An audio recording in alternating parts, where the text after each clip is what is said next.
77 82 88 92. Oke lah, assalamualaikum warahmatullahi wabarakatuh. Bertemu lagi dengan Kobaya Wasenalan to Vlog.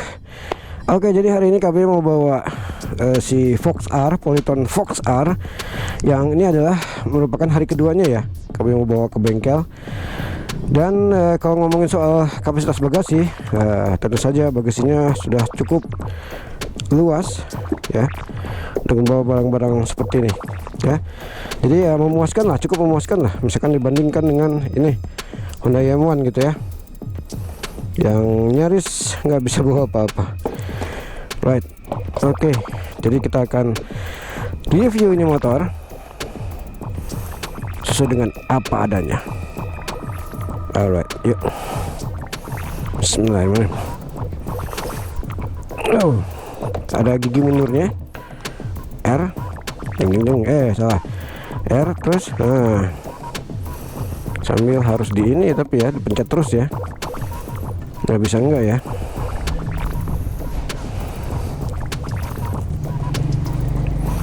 Memudahkan sih.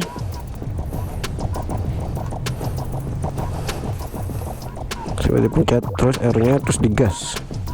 Tapi kalau dia sambil ngerem nggak mau, karena dia cut off. Oke. Bismillahirrahmanirrahim.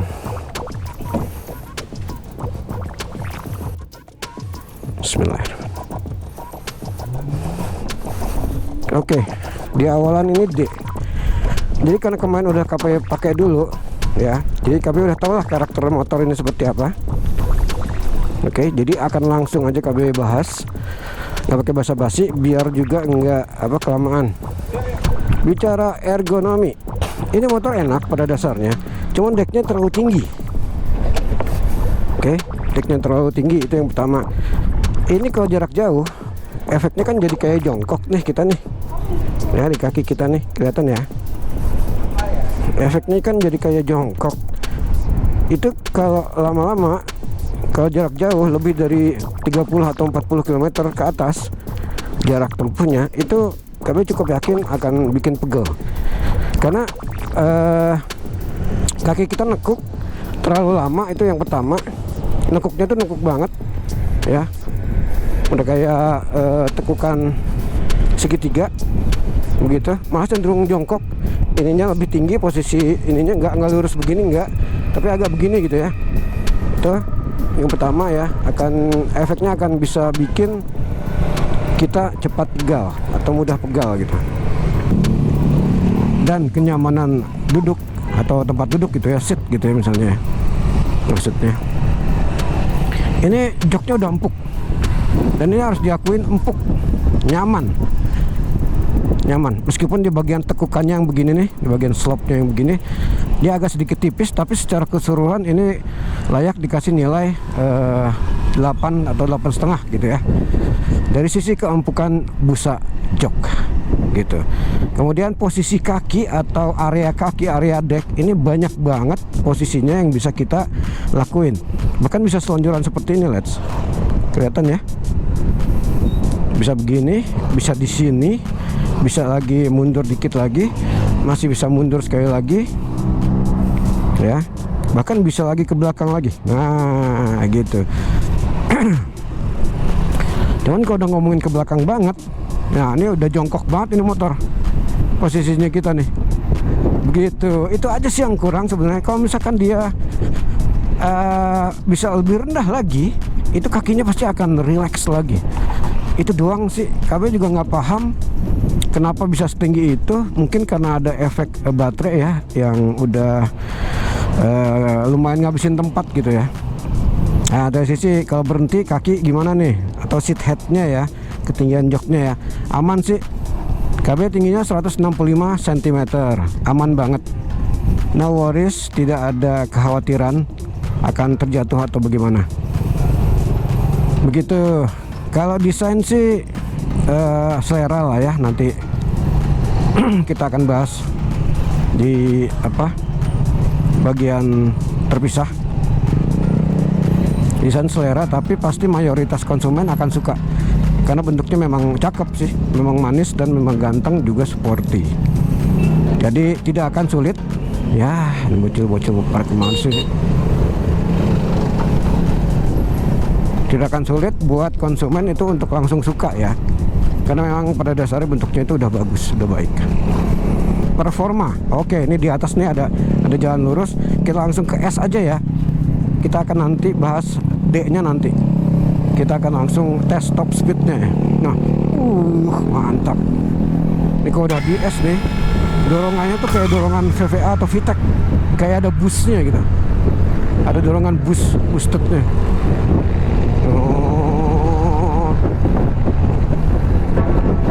77, 82, 88, 92, 94, 95. Oke, karena tadi udah dapat kencengnya, kestabilannya gimana? Nah, kestabilannya juga layak diacungi jempol. Bagus stabilnya, lads. Hanya saja kompensasinya dari shock breaker yang terlampau keras. Dia bukan faktor ban nih. Ini KB udah cek, bannya sih nggak keras-keras amat. Udah normal, udah standar gitu ya bannya ya. Tekanan bannya maksudnya. Jadi emang ini shocknya yang keras, depan belakang keras, terutama depan. Depan itu keras banget. Nah ini kalau ketemu yang jalan gerinjol dikit kayak gini nih, agak nyiksa gitu. Apalagi ketemu yang bergelombang, yang bumpy gitu ya, itu badan sama perut kayak dikocok-kocok. Tapi kalau misalkan kondisinya lagi agak kenceng gitu ya, mungkin kalau pelan-pelan kayak sekitar 30-35 km per jam mungkin nggak terlalu kerasa. Jadi kalau begitu kenceng, nah mulai deh tuh peng ya, dipental-pentul kita. Oke, jadi untuk, nah ini yang KB nggak suka pun itu juga tuh, karena dia ada cut off-nya. Jadi kalau gas, kalau rem ditekan itu dia mati langsung. Kita kan atau KB lah ya belum terbiasa dengan hal itu gitu. Biasanya kita agak pencet gas dikit, agak tekan rem sedikit sama ngegas dikit gitu ya. Ini nggak bisa. Si Fox R ini kayak motor listrik pada umumnya. Kebanyakan lah ya gitu ya. Kalau Honda, nah kan, emang terlalu keras nih shock depan. Kalau Honda M1 kan enggak. Kalau kita tarik tuas rem, dia nggak akan mati mesin, nggak akan cut off gitu ya. Jadi feelingnya natural, seperti pada motor bensin pada umumnya lah gitu ya. Jadi nggak berasa aneh gitu. Ini kalau yang ada model cut off gini agak aneh. Jadi begitu kita agak slap slip, kita biasanya kan sambil tarik rem ya, terus ngegas dikit gitu lah ya. Ini dia nggak mau. Tapi begitu kita, karena itu nggak terbiasa, begitu kita lepas lagi tuas remnya, tapi karena gas udah kebuka dikit, jadi kayak lompat gitu lah. Gitu. Dan itu menurut KB sih kurang safety jatuhnya ya. Mungkin nggak terbiasa aja. Namanya juga belum terbiasa. Kalau udah terbiasa mungkin hal kayak begitu nggak jadi isu ya, karena kan sudah terbiasa gitu. Tapi buat yang cuman mau ngetes doang, pastinya bakal kaget gitu lah. Oke, ini tadi kita udah ngomongin di drive mode atau riding mode di posisi S atau sport ya. Ini enak banget, tenaganya enak banget, sangat responsif, dorongannya itu kuat. Mau kemana sih? Dorongannya sangat kuat sehingga feelingnya alami banget, natural, seperti pada motor internal combustion umumnya ya, motor-motor konvensional, motor-motor bensin lah sebutnya kayak begitu. Feeling natural, malah lebih terasa kencang lagi karena dorongannya spontan, bisa dibilang kayak begitu. Jadi begitu ya pas di posisi S ya. Nah sementara kalau di posisi D itu biasa aja, tapi lumayan bertenaga juga, cukup bertenaga. Cuman dorongannya itu atau boostnya itu nggak terlalu dahsyat gitu aja. Sebenarnya kalau S ini kayak ada turbonya, nah entengnya sih gitu ya. Karena di jalan lurus, di trek lurus kita tes lagi di S. Jadi kalau mau agak-agak santai memang lebih cocok di D ya. Tekannya ini aja kok, tekan sebelah sini doang. Nah, dia akan balik ke D dan dia lebih smooth. Lebih smooth. Kita gas pun dorongannya ada tapi tetap smooth. Ini layak dapat acungan jempol sih kalau dari sisi performa si Polytron Fox R ini atau Fox R ini.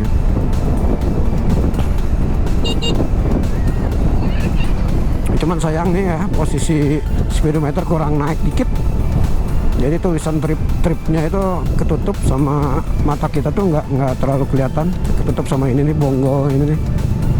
Atau bonggolnya ini mungkin bisa dikecilin. Kalau speedometernya nggak bisa dinaikin, ininya yang dikecilin dimensinya atau bentuknya ya. Dan juga jeleknya itu trip meternya itu, dia kalau mesin kita matiin, motor udah selesai nyampe nih, kita off, trip meternya reset jadi 0. Ya nggak bagus, maksudnya buat kita yang demen mengetahui jarak tempuhnya, jadi kalau belum sempat ke foto atau belum sempat kelihat jadi bingung, berapa kilo tadi ya. Kami juga nggak paham kenapa harus seperti itu gitu. Nggak bisa di setel lagi, nggak ada setelannya. Nah, jadi kalau untuk performa di D ini sebenarnya udah sangat cukup. Kami juga kaget ternyata performanya sangat baik. Feelnya natural seperti pada motor-motor bensin pada umumnya ya. Alright. Nah, tadi kita di trek lurus kita akan tes mode S ya. Ini masih di D kan. Nanti kita akan tes juga. Nah tuh handlingnya enak, untuk handling enak dia, nurut, mantep serius, handling nurut, dan di kecepatan tinggi pun bagus, stabil. Cuman ya itu aja, shocknya tuh keras. Mungkin kalau di jalan mulus akan sangat enak, tapi begitu ketemu yang gerinjal yang bumpy, agak suffering. Oke, kita di S nih ya. Di S and go. Oke. Dan dia kalau gasnya dimainin tuh masih ada feeling naturalnya kayak motor bensin, ada dorongannya lagi gitu, jadi terasa natural. Tuh, bisa lari kenceng lah, 95 96 tuh.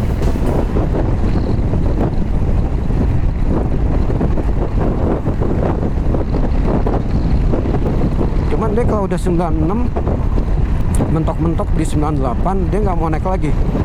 Mungkin tuh karena kapasitas dinamonya atau kekuatan dinamonya yang memang batasnya segitu gitu loh.